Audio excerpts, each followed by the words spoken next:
may magbabalik ka pamilya at mapapanood sa bagong ABS-CBN project na Gutierrez at Anderson.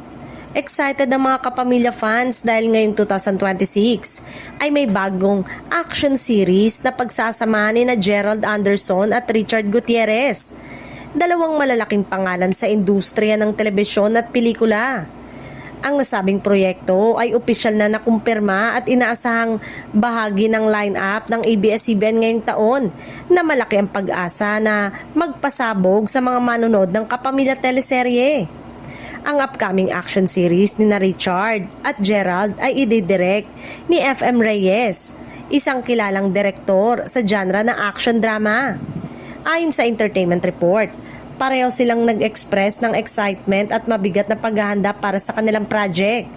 Dahil ito ang magiging unang pagkakataon na magtutulungan sila sa isang serye. At marami ang tumingin na ito ay magiging isa sa pinakamainit na palabas ngayong 2026. Kasabay ng mga bagong palabas, mas masaya rin ang Kapamilya Network dahil sa muling pag-air ng maraming paboritong kapamilya shows sa All TV simula January 2, 2026. Kabilang ang mga prime program tulad ng FPJ Batang Quiapo, What Lies Beneath, ASAP, TV Patrol at iba pa. Ito ay bunga ng bagong licensing agreement sa Advanced Media Broadcasting System na nagbibigay ng mas malawak na platform para sa ABS-CBN content. Hindi lang ito ang pagbabalik kapamilya moment ngayong taon.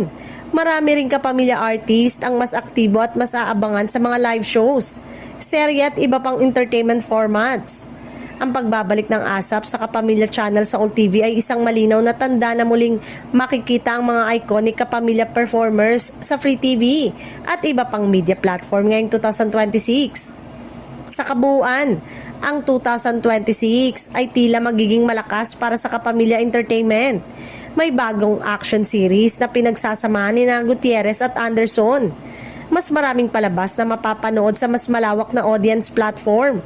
At pagbabalik ng malalaking kapamilya personalities at shows na matagal nang hinintay ng fans. Ito ay patunay na tuloy ang pag-angat at pag-serve ng ABS-CBN sa kanilang audience, lalo na sa mga loyal kapamilya sa loob ng labas ng bansa.